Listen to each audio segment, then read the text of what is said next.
The one-inch punch is actually a method of Chinese Kung Fu of generating power.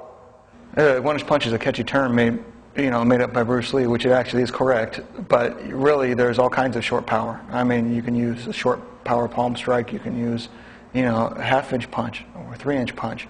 And some people call them a trick. It could be a trick, it could be a motion, but it does the damage for what it is. It's pretty powerful. With your wrist joint is the best way to start usually, and just flicking it, giving yourself like a flat target, and you use the 3 bottom knuckles here, and you just pop forward. Take your time, no point in rushing it. Make sure that your elbow's in your center, and just slowly over time, just keep working on a soft pad or a pad of beans, and usually having a training partner, someone who holds something for you, is a good judge for how much power you're putting out, and you just keep doing it until you feel like you've got a decent amount of control. There's a certain amount of time that wrist strengthening takes place in your training too. That's a big part of it. Has to do with training the form.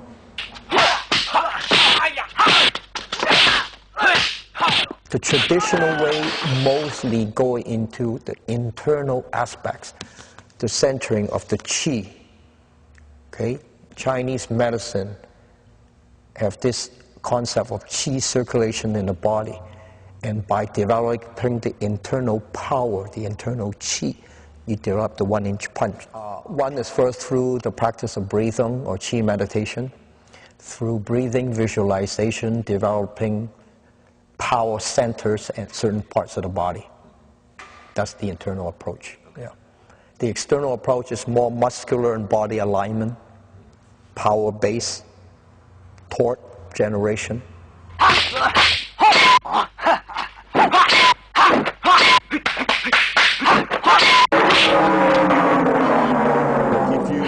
lot of fight starts with finger pointing and a lot of that stuff, and from that finger pointing, which is the closest to someone's solar plex, maybe a face, you can generate that one-inch punch that will actually be your winning card. So let's say the person, we attack, and the person kind of intercepts my punch. Boom, boom.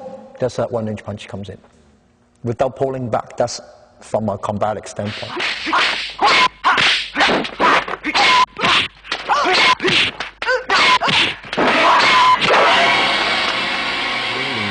If you hit someone with a one-inch punch, maybe on the surface you break the ribs. Internally, you might shock their internal system. You can rupture someone's spleen. You can damage their liver. You can bruise someone's heart.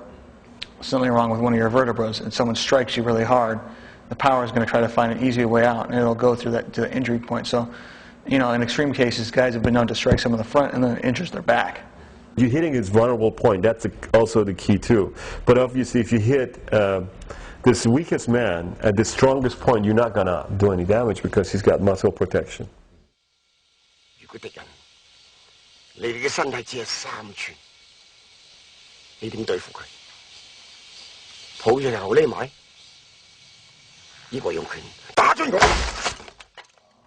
In the Chinese movies, the one-inch punch has always been showcased very well.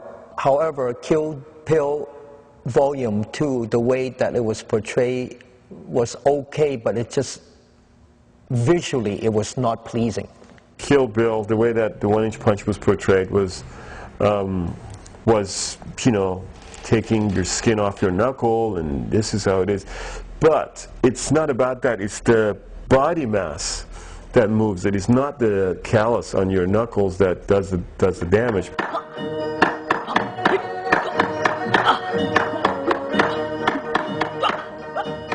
I would continue to teach the one-inch punch as part of my curriculum, if the student get that far. If you learn how to apply shortest distance with the most powerful impact that you can generate, there's a pleasure, because there's a huge discovery about one-inch movement. If you look at it in that context, it's got invaluable lessons. But if you look at it as a one-trick pony, that's it. That's the end of that show, I think there's been a slight dip in all martial arts in general. Because you think 150, 200 years ago, people were training this system because that's all they had. That was their livelihood. They trained a lot harder than they do today. People tend to be a little bit lazier. Maybe that's why there's not that much interest in martial arts, because the kids will just play video games all night long. Why come and train and sweat and, be painful, right? You know, you got to think we've been doing basically the same stuff until about 100 years ago, until the Industrial Revolution. That changed everything. People are sitting in front of computers, and we haven't had time to catch up with that yet.